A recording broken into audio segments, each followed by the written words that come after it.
Hey there, dividend investors. I have a brand new number one dividend stock position in my portfolio. I am here filming this video with my Starbucks coffee.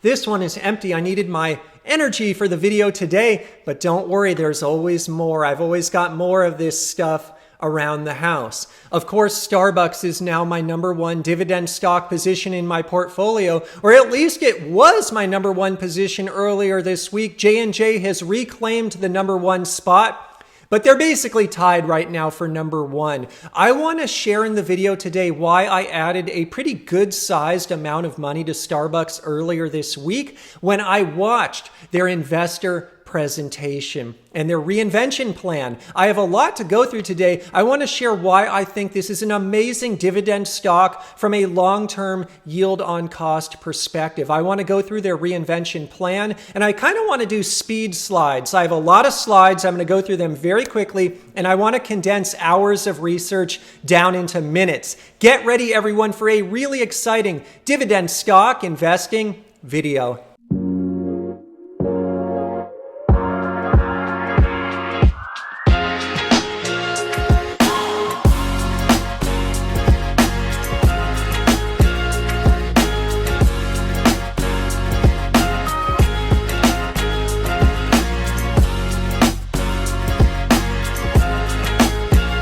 Welcome to PPC Ian. This is dividend stock investing for everyone.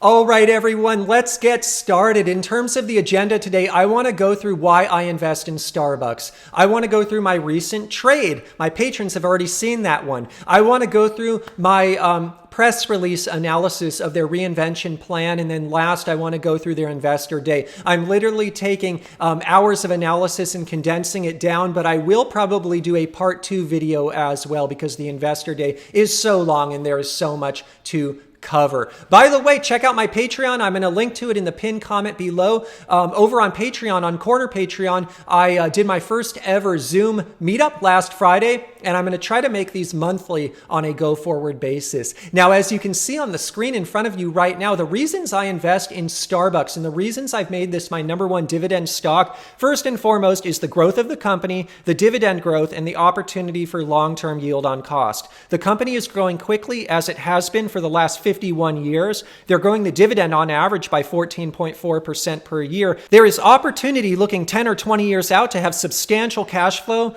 although I am already receiving substantial cash flow from Starbucks because I have a big sized position in the company. I love the demographics. This one appeals to the millennial generation and the younger generations in general. So they have significant runway ahead to grow the business. And I have just confidence in their business and in the team after seeing their recent Investor Day. In terms of risks, they have a lot of dependence on China for their growth. They're in a highly competitive space. I own one of their competitors, which is Dutch Bros, for example, and that's another company that is growing really quickly. And so it's a highly competitive space. They could suffer in a severe recession or depression, although I don't think that's going to happen because I believe we're already in a recession of sorts. And they recently had one of their best sales weeks, or if not their best sales week of all time. That's one of the things they were saying in their investor day. So it seems that even during a recession, consumers are going to Starbucks, and they're actually making Starbucks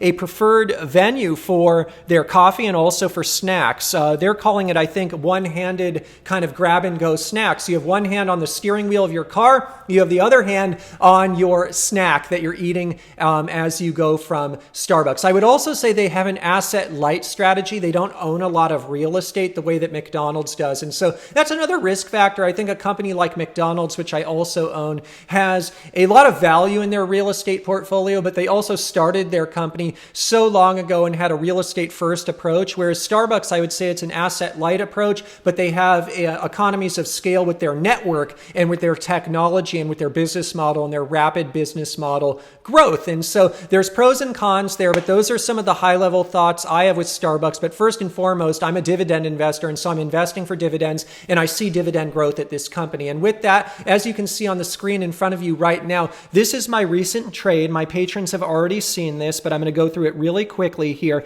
And what you can see with my recent trade is I purchased more shares earlier this week at $92.04. Now, it's gone down since then to 84, 88. It's been down 8%. And so that made J&J number one again. Starbucks needs to go up about 6.4% to reclaim number one, although they're essentially tied. And maybe I'll go ahead and give Starbucks another boost. Maybe I'll add more shares to make it number one again. We shall see. I'm just so enthusiastic about their investor day.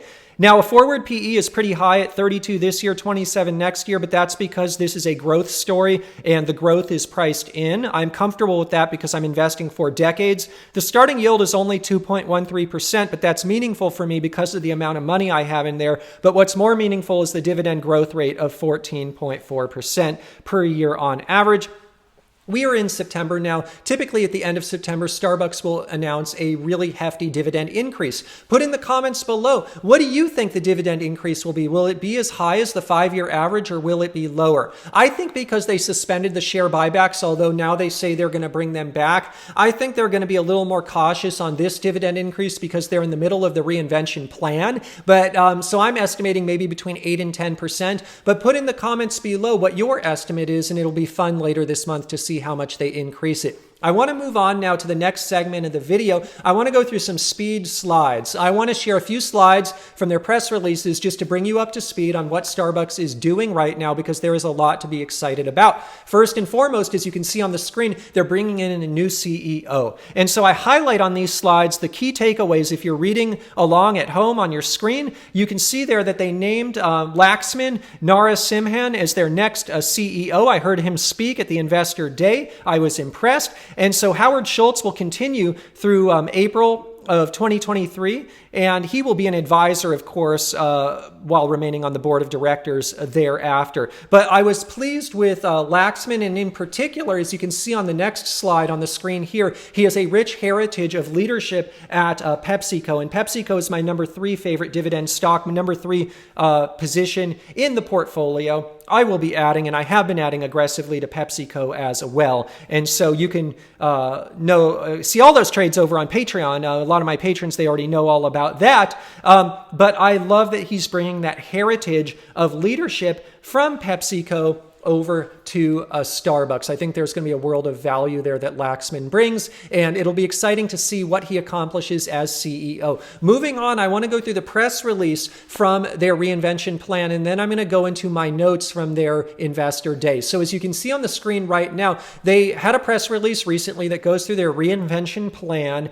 and as soon as this press release came out and the Investor Day happened, the stock surged, but now the stock is coming back down. Hence, it is flip-flopping between number 1 and number 2 in my portfolio, but maybe I'll just give it that extra boost to bring it back up to number 1 again. It's inevitable, though. It will organically become number 1 soon enough, in my humble opinion. What I love about the Reinvention Plan is the top-line numbers. They're going to deliver 7 to 9% comparable same-store sales growth, 10 to 12% revenue, and 15 to 25 non-GAAP EPS growth.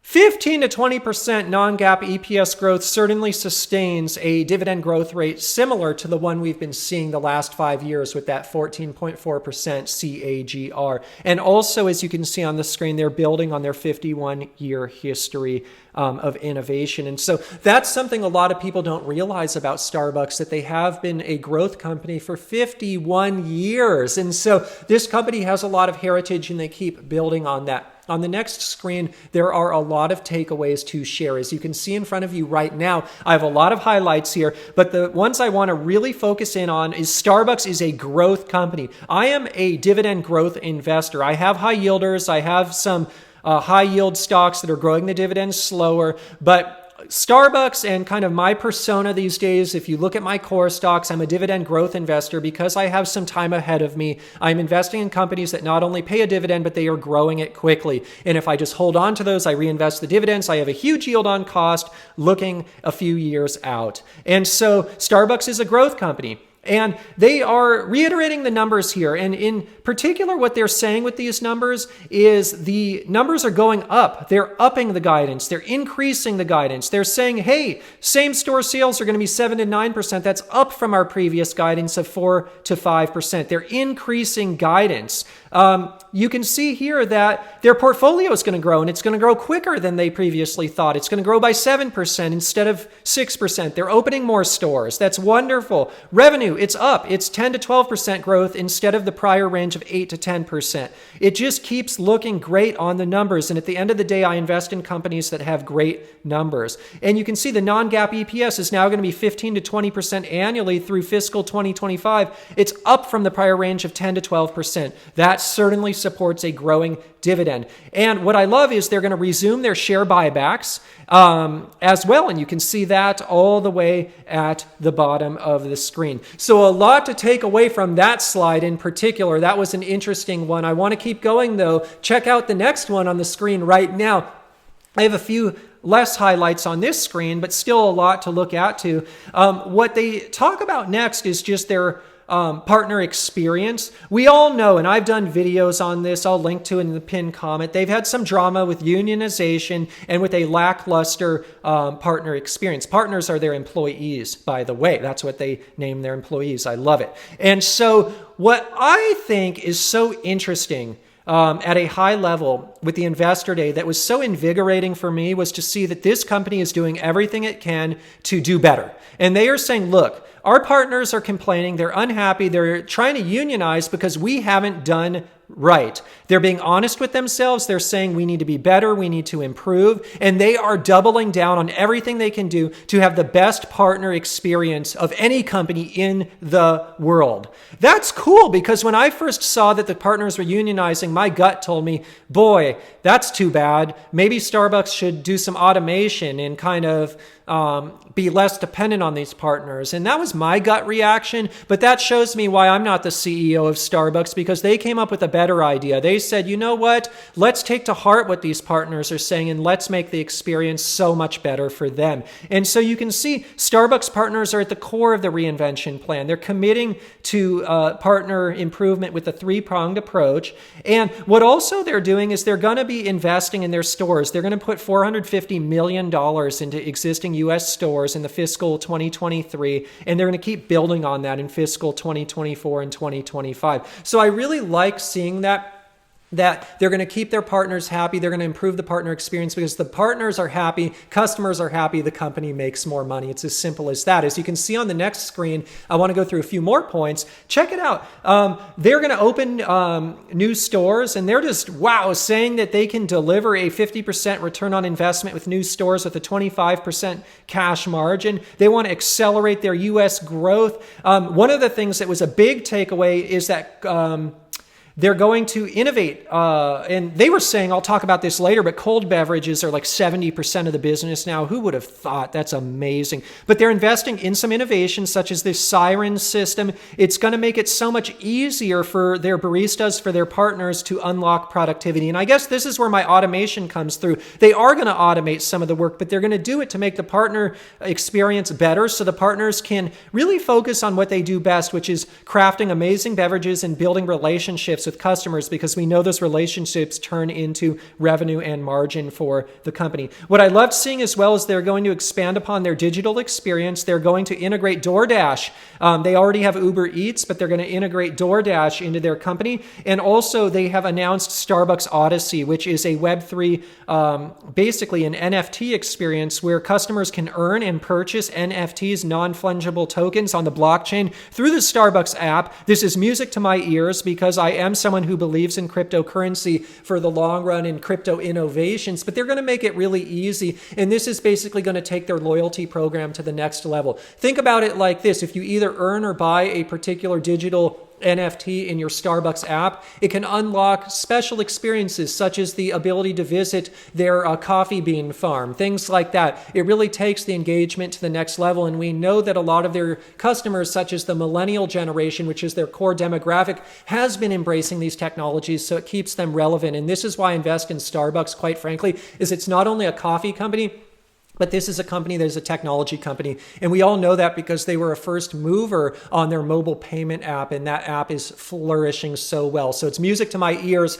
on the Starbucks Odyssey side of things. Let's keep going. As you can see on the next screen, as part of their reinvention plan, they kind of close it out here talking about acceleration of the Starbucks digital experience. And so what was so interesting, whereas that digital experience is just thriving in the United States, overseas they rely on licensing and they rely on partnerships for the rollout of Starbucks. And just over 10% of transactions in international are in licensed stores are originating digitally. And so there's a lot of opportunity, just plug and play, to roll out their digital experience overseas.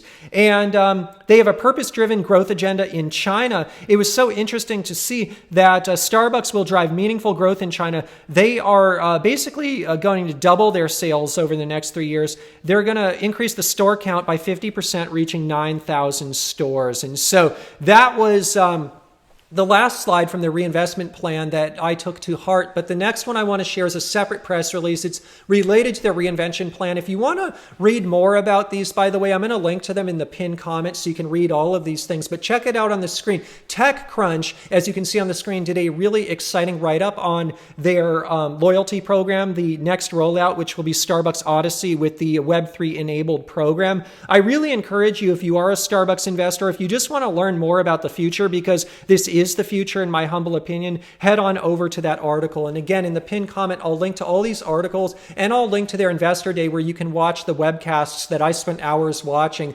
that I'm condensing down into the notes that I'm going to share next. But one thing I want to share with the community that's a key takeaway before we move on is a lot of people here in the dividend community are frugal. They don't spend a lot of money on Starbucks coffee, and they don't spend a lot of money on things like NFTs, which are just kind of fun collectibles, if you will. But you have to realize as an investor that it's not necessarily, you don't want to project yourself onto society, because a lot of investors here are like, hey, they're never going to sell any more coffee. The economy is getting weak. Quite the contrary, they're selling more. The sales are up. They had a record sales week recently. And the reason for that is most of society is not like the dividend stock investing community. Now, I have this channel because I want the message of dividend investing to reach as many people as possible. But as investors, it's important to realize that we shouldn't always project ourselves and assume that everyone out there is like us. There are many people out there who will spend their last dollar drinking Starbucks coffee, and that's why the company is thriving so well, and I just don't see those trends changing, and neither does the management team at Starbucks. And with that, I want to head on to the last segment of the video today. If you are enjoying the video so far, please smash the like button. It means the world to me. I'm going to go through my notes. I'm going to upload all of these notes over on Patreon, on Corner Patreon when I'm done, but that's going to also include the next video as well. I'm just going to go through part of the Investor Day notes today. The next part will be in the next video. So check it out on the screen right now. The first thing I want to share with all of you in the video today are my notes from Howard Schultz. And so Howard Schultz gave a great presentation at the Investor Day, and I highlight my favorite notes here, but basically he said the future of the company is ambition. And so he really wanted to say that this is a growth company. This is an entrepreneurial company. That's in our DNA. We're going to make big bets like we are on the NFTs and Starbucks Odyssey, on opening so many new stores. And this just isn't some sleepy company. This is a growth story. It's a dividend growth stock. So I loved that. I also thought it was really wonderful to say that they have 60 million rewards customers around the world, and they are driving about 50% of the business now. And that is to be contrasted with what I just shared, that internationally in their licensed stores, there's only like 10% of the businesses originating digitally. It just goes to show how much upside there is. And when you don't want to discount the Starbucks Odyssey opportunity, in my humble opinion, because you can already see that there is so much engagement with their rewards program, with their app. Now, what's so interesting is right now, as Howard Schultz said, we're in the middle of some tough economic times. There is record demand at Starbucks domestically and around the world. This is in stark contrast to what a lot of dividend investors would believe. Again, we don't want to project ourselves onto society. Society right now is having record demand despite hard economic times. 70% of the beverages they're selling right now are cold beverages. Just 2 weeks ago, they had their highest record sales ever.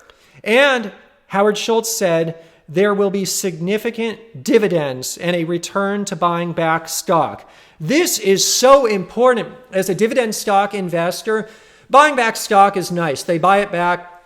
It makes it easier for them to pay dividends because there's fewer shares outstanding, and it should increase the value of each share because they're buying them back. There's fewer shares outstanding. But Howard specifically said that they are committed to significant dividends. And so I can't wait to see what they have at the end of this month. And moreover, I can't wait to see what they have a year from now, because I think a year from now, they will have executed upon a lot of this reinvention plan. One thing I'd also say about Howard's presentation is he drew back to prior times where this company has had to reinvent itself before. There are times where this company inflicted damage on itself before. And Howard came out and said, look, we messed up. We inflicted damage upon ourselves here, and we are digging ourselves out of that right now. A lot of it is the refocus on the partner experience, and they're being honest about that, and I'd love to see that. The next one I want to share on the screen is a presentation that I watched with Sara Kelly, who is their head of HR, and she interviewed their incoming CEO, Laxman. And what was so interesting with this particular interview is I liked Laxman's kind of rags to riches story, but also not only that, his adversity story. He was saying that when he was young, he lost his brother, and he had to gone through a lot of adversity in his life. He's been given what he called a lot of ladders, and he seems to be a resilient person, a hardworking person, and the right person to lead this company into the future. I also liked how he emphasized that really at the essence of this company, what it is it's providing connection between humans over a cup of coffee. And so Starbucks doesn't want to lose sight of their roots. What this company does at a time when people are so disassociated with each other, when so many people are working at home, so many people are still fearful for human interaction is more important than ever, and Starbucks facilitates that over a cup of coffee. And so it was interesting just to learn a little bit about Laxman and his experience in life, his experience as a person and what he brings to the table. And I see him as a humble leader who has faced adversity, has overcome adversity, and who has thrived in the face of adversity. And so I think that he is the perfect leader for this company. Moving on, as you can see on the screen now, the next presentation was with their Chief Strategy Officer, Frank Britt. And what I thought was really important about Frank is he was talking about creating the future by partners for partners. So partners are co-creating the future. They are democratizing the innovation, and the partners are working with leaders. It's a flat organization to drive the future of this company. And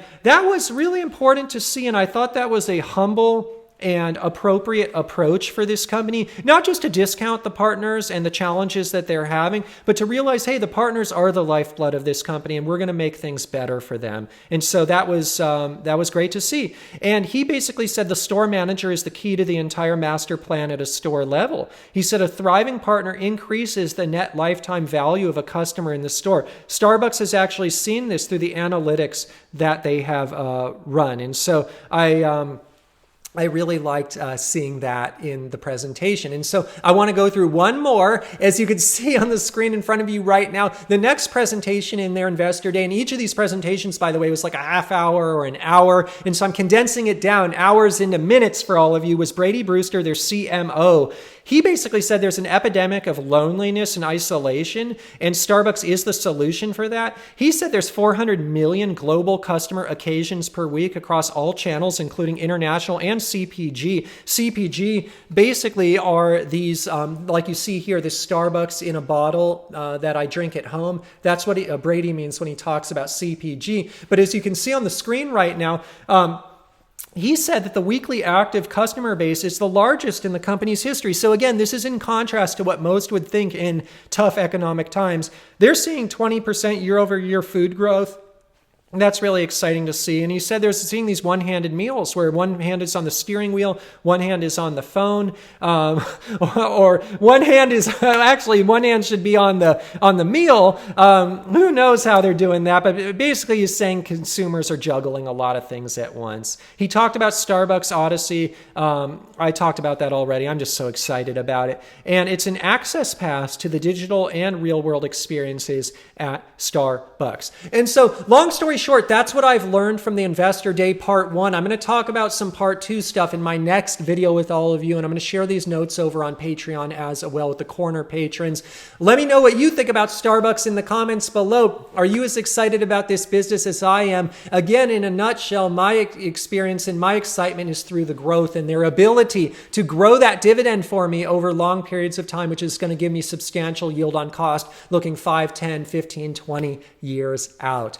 All right, everyone. Before I go today, in terms of full disclosure, I am long Starbucks, ticker SBUX. I am long Johnson & Johnson, ticker J&J, PepsiCo, ticker PEP. I'm long McDonald's, MCD, and Dutch Bros, ticker BROS. I own all of those stocks, my personal dividend stock portfolio. Before I go, in terms of a friendly disclaimer, today's video is not investment advice. I'm not a licensed investment advisor. Today's video is just for your fun and entertainment. If you're going to go out and invest in the stock market or anywhere else, please consult your licensed financial advisor first. It's possible to lose money while investing. If you enjoyed the video as well, everyone, please don't forget to smash the like button. It means the world to me. It helps these videos reach more people out on YouTube. Thank you, by the way, for waiting for this video. I know it took some time. I've been so busy at work. I'm so thankful I can finally fit it in. I really hate spacing the videos so far apart, so I am working hard to get these videos out to all of you. Your support means the world. I love you all, and I'll see you in the next dividend stock investing video.